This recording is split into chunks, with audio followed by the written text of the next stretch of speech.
누군가를 돕는다는 거, 이건 뭐 우리 인간한테 가장 기본적인 경험 중 하나잖아요. 그런데 이상하게도 이 아름다운 나눔의 문화가 점점 힘을 잃어가고 있다고 합니다. 아니, 대체 왜 이런 일이 벌어지는 걸까요? 그리고 우리는 이 식어가는 온기를 어떻게 다시 살려낼 수 있을까요? 오늘 이 문제의 핵심으로 한번 들어가 보겠습니다.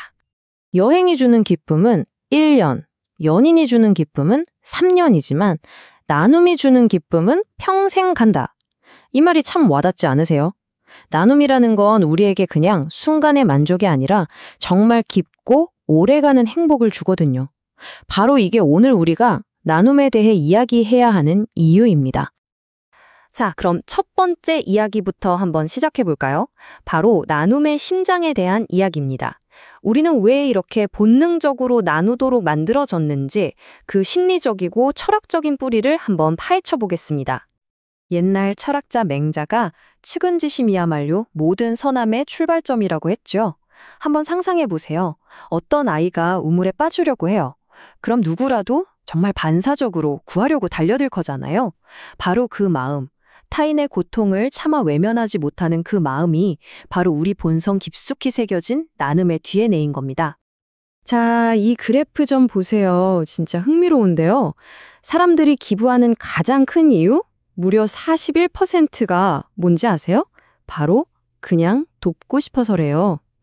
어떤 대가를 바라거나 복잡하게 개선해서가 아니라 그냥 순수한 마음이 우리를 움직이는 가장 큰 힘이라는 거죠. 우리의 본성이 나눔을 향하고 있다는 아주 강력한 증거 아닐까요? 근데 말이죠. 여기서 정말 이상한 점이 하나 생깁니다.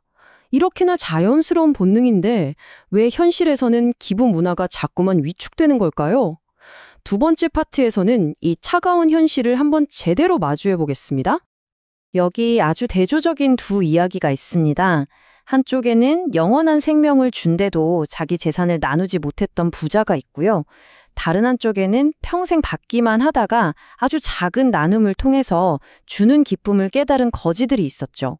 결국 나눔이라는 건 지갑이 얼마나 두꺼우냐의 문제가 아니라 마음을 여느냐, 마느냐의 문제라는 걸 아직 극명하게 보여주는 이야기입니다. 자, 데이터는 거짓말을 안 하죠. 현실을 한번 보세요. 2011년에는 3명 중 1명 이상이 기부를 했는데 지금은요? 겨우 4명 중 1명꼴로 뚝 떨어졌습니다. 지난 10년 동안 우리 사회의 나눔 온도가 계속해서 식어가고 있다는 아주 서늘한 신호죠. 그럼 사람들은 도대체 왜 기부를 주저하게 된 걸까요? 물론 가장 큰 이유는 먹고 살기 팍팍해서라는 경제적인 문제였어요. 거의 절반 가까이 되죠. 그런데 우리가 진짜 주목해야 할 부분은 바로 그 다음입니다. 24%를 차지한 기부단체를 믿을 수가 없어서 돈의 문제만큼이나 이 신뢰의 위기가 정말 심각하다는 겁니다. 그리고 이 불신이 그냥 나오는 게 아니라는 걸 보여주는 숫자가 있습니다. 바로 57%. 기부한 사람 절반 이상이 내 돈이 대체 어디에 어떻게 쓰였는지 전혀 모른다는 거예요. 여러분 같으면 이런 상황에서 선뜻 지갑을 열 수 있겠어요? 당연히 망설여지죠.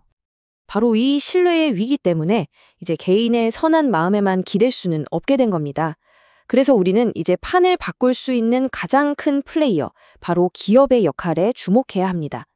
세 번째 파트에서는 ESG 시대에 기업이 짊어져야 할 책임에 대해 이야기해 보겠습니다. 70%.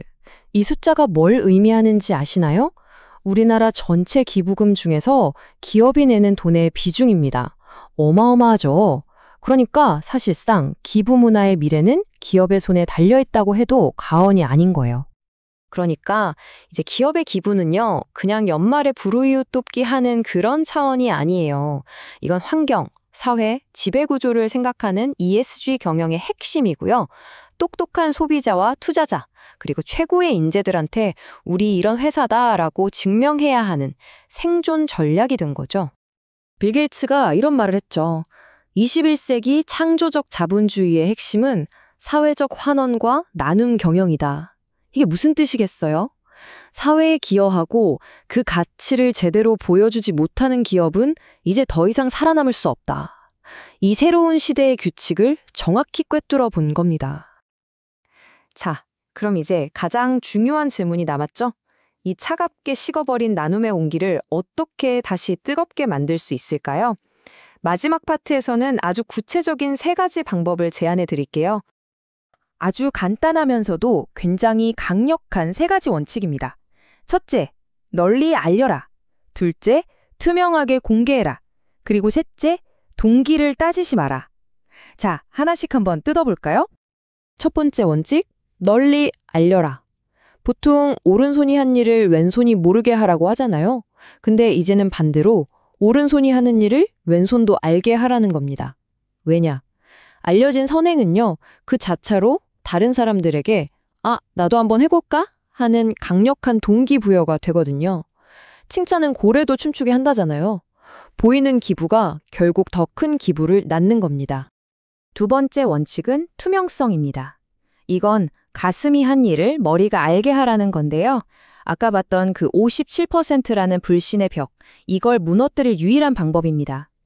내가 낸 돈이 단돈 100원이라도 어디에 어떻게 쓰였는지 투명하게 아주 쉽게 확인할 수 있게 해줘야 해요.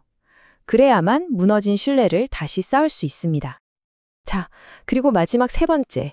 이게 어쩌면 가장 논란이 될 수도 있는 원칙인데요. 바로 동기를 따지지 말자는 겁니다. 솔직히 한번 생각해 보세요. 기업이 이미지 때문에 기부할 수도 있고 개인이 자기 만족을 위해 할 수도 있죠. 100% 순수한 의도? 그런 게 과연 존재할까요? 하지만 중요한 건 그게 아니라는 겁니다. 중요한 건 결과예요. 어떤 마음으로 시작했든 그 행동이 누군가에게 도움이 되고 사회에 좋은 영향을 줬다면 그 자체로 박수받을 만한 가치가 있다는 거죠.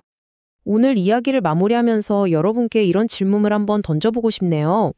만약 어떤 선한 행동이 세상을 조금이라도 더 나은 곳으로 만들었다면 그 행동을 한 사람의 마음속 동기가 과연 그렇게까지 중요한 문제일까요? 여러분의 생각은 어떠신가요?